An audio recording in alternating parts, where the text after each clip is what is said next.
I originally got the idea for this project when I was looking up a website that showed the top consumer trends in China, and these were following the some new trends that the current middle class is very into buying. And surprisingly, I saw that dog food was one of the items on this list.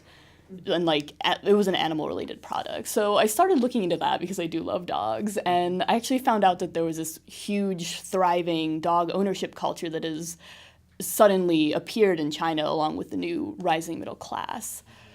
So I was looking into it to try to understand more about why Chinese citizens are owning pets, kind of what place a dog actually holds in Chinese society.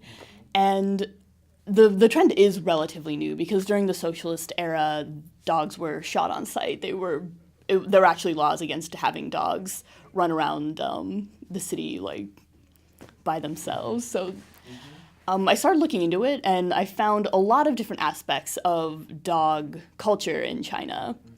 There is, of course, the pet ownership culture, where people are very enthusiastic about owning dogs. They consider them to be part of the family. It's almost like a humanizing aspect.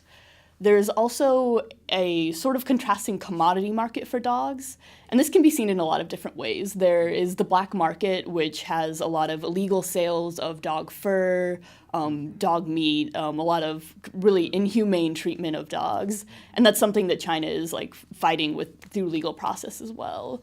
And then there's a very large activism movement to sort of alleviate some of the cruelty towards animals as well. So there's just a lot of changing attitudes towards dogs. Currently, there's a huge problem with rabies in China, so there's a lot of government regulations as well. There's very strict laws in the cities about how many dogs you can own, how big they can be. There's actually a one-dog policy now to go with the one-child policy.